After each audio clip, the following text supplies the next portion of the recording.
二人すれば Stay with me 真夜中のドアを叩き샛별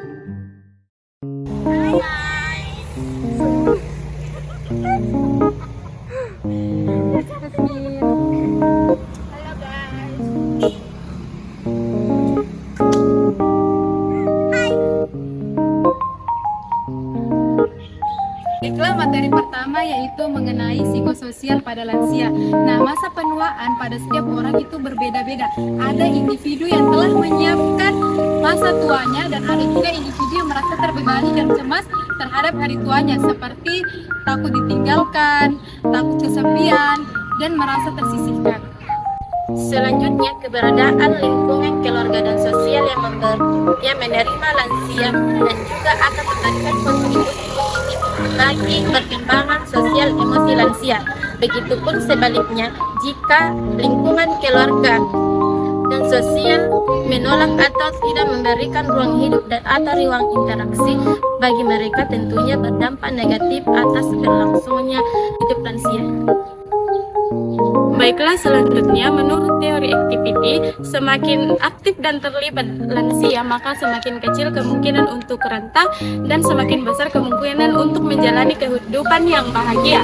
Dalam hal ini, lansia seharusnya memiliki peran-peran dalam kehidupan masyarakat sehingga dia tidak merasa tersisihkan dari kehidupan masyarakat. Selanjutnya, saya akan melanjutkan materi dari kelompok kami, di mana pada tahun 2009, Antonucci bersama dengan rekannya mengatakan bahwa dukungan sosial dalam bentuk konvoy relasi sosial juga mengatakan bahwa individu atau lanjut usia mampu memberi dan menerima dalam bentuk dukungan sosial.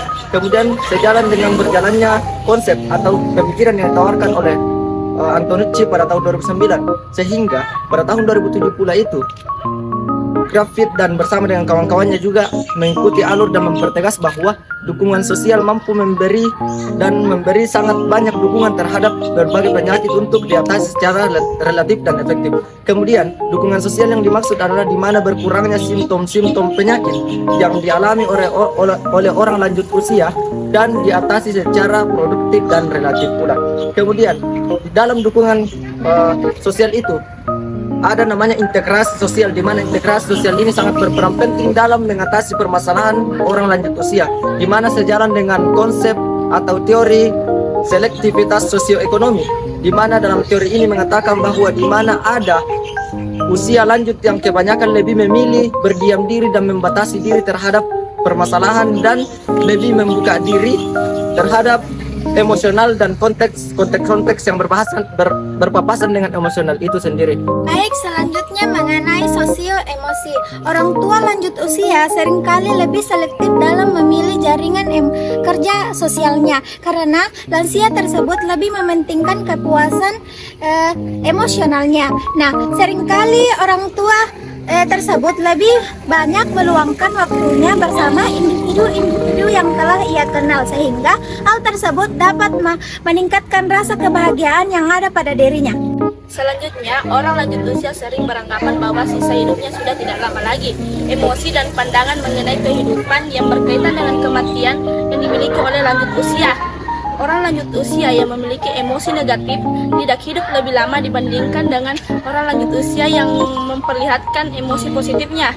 Dan orang lanjut usia yang optimis dan memiliki pandangan positif juga hidup lebih lama dibandingkan rekan-rekannya yang pesimis dan memiliki pandangan negatif terhadap kehidupan. Jadi, semakin bertambahnya usia seseorang, maka interaksi sosialnya juga akan semakin berkurang. Dan semakin bertambahnya umur seseorang, tingkat emosional yang ada pada dirinya juga semakin tinggi.